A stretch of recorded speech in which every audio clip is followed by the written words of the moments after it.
Care famiglie e cari studenti, vi presentiamo l'aggiornamento delle nuove linee guida del processo valutativo che entrerà in vigore a partire dal corrente anno scolastico. Un cambiamento importante che nasce per rendere la valutazione più trasparente, chiara e vicina alla realtà formativa dei nostri studenti, valorizzando non solo le conoscenze, ma anche le competenze, l'impegno e le esperienze personali. Le prove di verifica saranno rinnovate.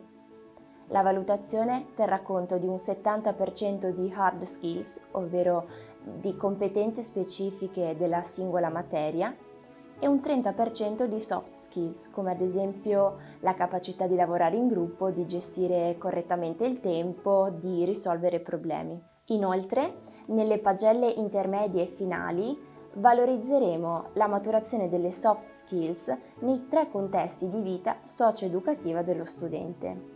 Nel dettaglio, 0,3 punti fanno riferimento alle soft skills maturate durante le esperienze professionalizzanti, sia all'interno del contesto scolastico, come ad esempio impresa simulata, laboratori o project work, sia in azienda.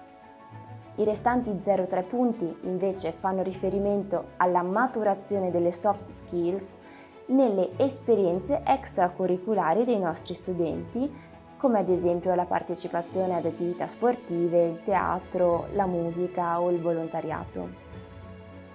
0,4 punti invece derivano dalla valutazione dei comportamenti osservati all'interno del contesto scolastico. È una valutazione concordata dal consiglio di corso attraverso una griglia per rendere il giudizio più oggettivo, trasparente e motivato. In sintesi, per voi studenti significa sapere su cosa sarete valutati e vedere riconosciuto ogni possibile miglioramento.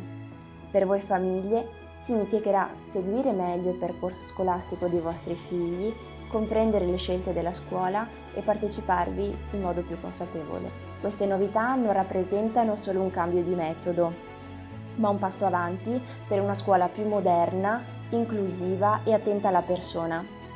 Come scuola siamo orgogliosi di poterle introdurre nella convinzione possano essere il giusto modo per valorizzare il processo di crescita formativa e umana di ciascun nostro studente.